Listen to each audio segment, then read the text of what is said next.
말씀 앞으로 오신 여러분을 환영합니다. 오늘은 181강 75장 첫 번째 시간이 되겠습니다. 안나스의 신문이라는 제목으로 말씀을 나누도록 하겠습니다.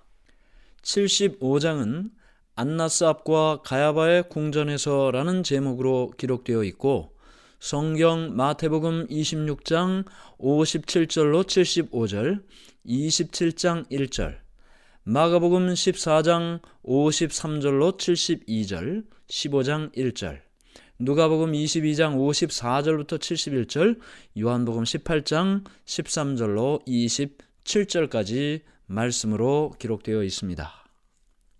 예수님을 체포한 시간은 밤 12시가 넘은 시간이었습니다. 폭도들은 예수님을 끌고 대제사장인 안나스의 궁전으로 데리고 갔습니다. 안나스는 제사장 가문의 우두머리였습니다. 사람들은 그의 나이를 존중했고, 그래서 그를 대제사장으로 대우를 했습니다. 사람들은 안나스의 말을 하나님의 음성이라고 생각을 했던 것입니다. 아직 경험이 부족한 현직 대제사장인 가야바가 보기 전에 실질적인 권력을 가진 안나스가 예수님을 신문하게 됐던 것입니다. 예수님은 산헤드린 앞에서 정식으로 신문을 받기 전에 안나스 앞에서 예비적인 신문을 받게 됩니다. 로마가 통치를 하는 동안에 이 산헤드린 회, 우리가 이미 배웠습니다. 오늘날의 국회와 같은 역할을 하는 것이 유대인의 산헤드린 회라고 했습니다. 그런데 그 당시에는 로마가 통치를 하고 있었던 시기이기 때문에 이 산헤드린 회는 사형을 집행할 수 있는 권한이 없었습니다. 그래서 죄수를 신문하고 재판도 할 수 있지만 반드시 사형을 집행하기 위해서는 로마의 허락이 있어야 됐습니다. 그러므로 로마 정부가 인정할 수 있는 죄인으로 혐의를 만들어서 예수님에게 뒤집어 씌워야만 예수님을 로마 법정에 세울 수가 있는 것이죠. 그러므로 로마 정부가 인정할 수 있는 그런 혐의를 예수님에게 뒤집어 씌우기 위하여 이제 이날 밤에 그들은 노력을 했던 것입니다. 적지 않은 제사장들과 관리들이 예수님의 가르치심으로 죄를 깨달았습니다. 그러나 그들은 예수님의 말씀을 깨달은 것을 공개적으로 인정하지를 못했습니다. 왜냐하면 그것을 인정하게 되면 파문을 당하게 되고, 이 파문이 무서워서 예수님을 시인하지 못했던 것이죠. 지금 이 밤에 산헤드린 회가 모이게 되었는데, 산헤드린 회의 회원이었던 니고데모나 아리마대 사람 요셉은 소집의 대상에서 제외된 상태였습니다. 그들은 예수님에 대하여 우호적이었다는 것을 그들도 알고 있었기 때문이죠. 신문은 두 가지 혐의로 요약이 됩니다. 첫 번째, 만일 예수님이 참남된 자라는 사실을 증명할 수 있다면 예수님을 정죄할 수 있게 되겠죠. 그 참남된 자다, 이 참남죄라는 것은 이렇습니다. 천지를 창조하신 하나님이 계시고 이 땅에는 모든 사람들이 다 피조물이죠. 그러면 피조물이 하나님과 같다라고 이야기하면 그게 참남죄에 해당합니다. 그래서 이 사람들이 예수님을 정죄하기 위하여 첫 번째 생각한 것이 뭐냐면 참남죄를 예수님에게 적용하려고 했습니다. 두 번째는요, 소요죄. 이 소요죄가 확인이 된다면 역시 로마인들의 정죄를 받게 할 수 있었습니다. 소요라는 것은 오늘날로 이야기하면 사람들이 모여서 반대하는 이야기를 한다, 또는 정부에 반대되는 일을 한다, 이런 말을 소요죄라고 그렇게 이야기를 해요.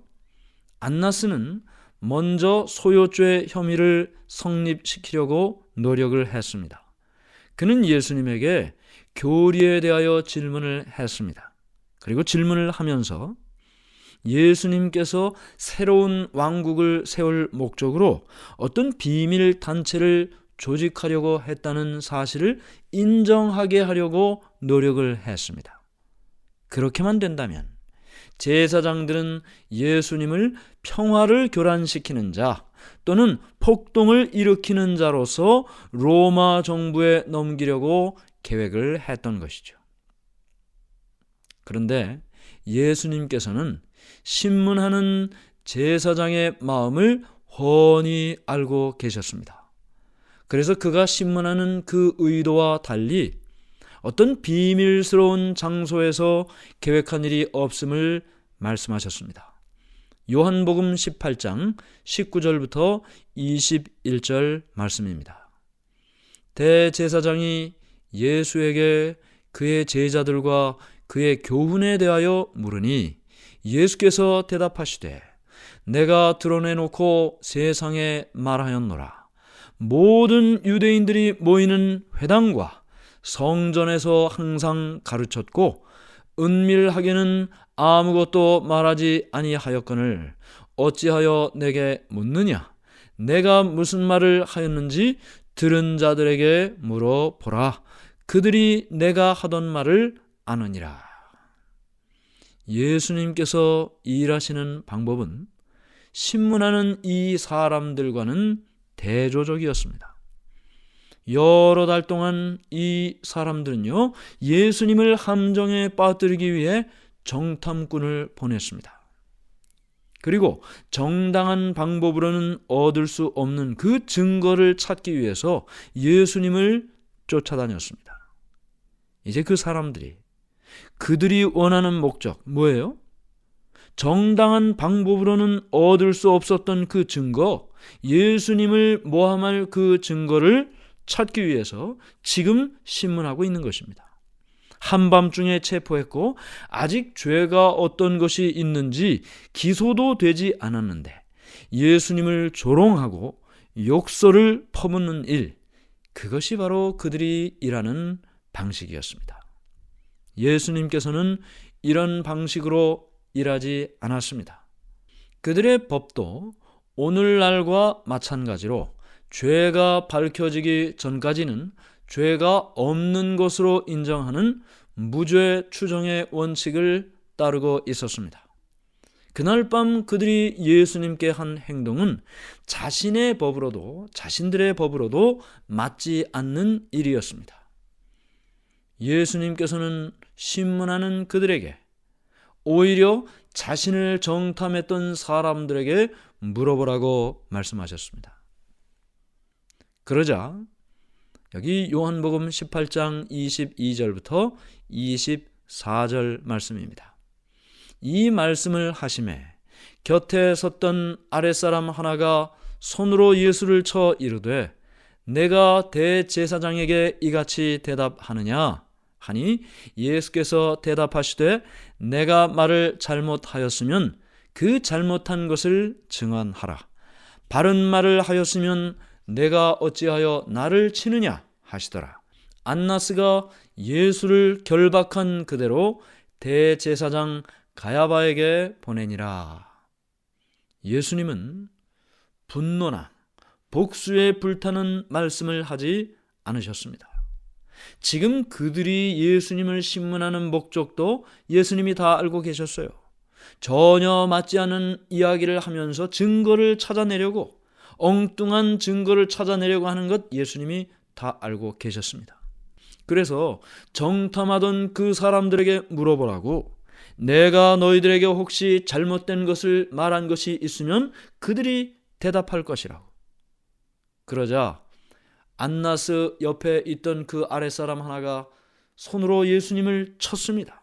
모욕을 주면서 예수님께 이야기를 할 때 예수님께서 내가 무슨 말을 잘못했으면 그 잘못 말한 것을 이야기하라고, 바른 말을 했으면 왜 나를 치느냐고, 그렇게 예수님이 말씀하셨습니다. 예수님은 분노나 복수에 불타는 말씀을 하지 않으셨습니다. 예수님의 침착한 대답은 무죄하고 인내성 있고 온화한 마음이었고, 또 도발을 받아도 성내지 않으려는 마음에서 나온 것이었습니다. 참 이 일이 쉬운 일이 아닙니다. 우리가 잘하는 사람들에게는 잘할 수 있습니다.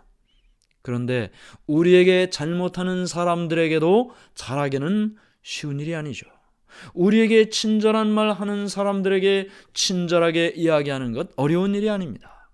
그러나 우리를 때리고 욕하고 모함하고 잘못하는 사람들에게도 친절하게 대하는 것, 화를 내지 않는 것, 온화한 태도로 말하는 것 쉬운 일이 아닙니다.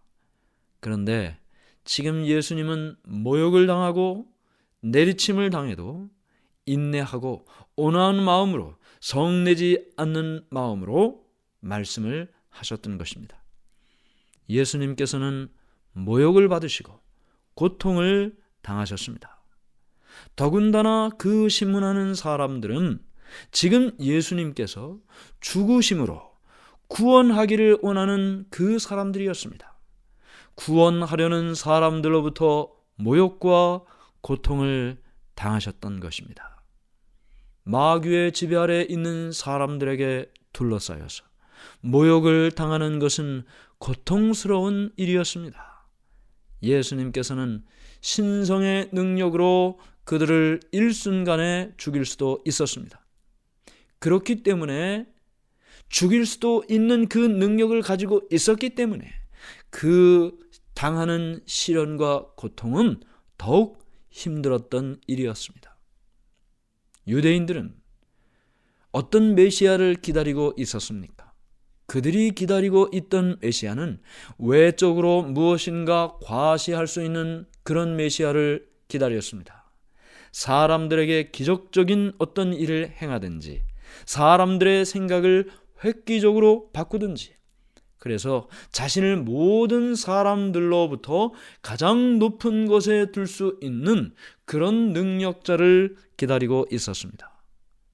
그런 능력이 있는 사람이 메시아로서 이 땅에 온다면 그 메시아를 통해 자신들의 야망도 이루려고 했던 것이죠. 사실은 예수님은 이런 능력을 가지고 있었습니다. 그래서 일순간에 그 모든 사람들에게 신성의 능력을 보여주심으로 무릎 꿇고 주님이십니다 하고 고백하게 할 수도 있었습니다. 그러나 예수님은 사람과 같이 되시기 위해 이 땅에 오셨습니다.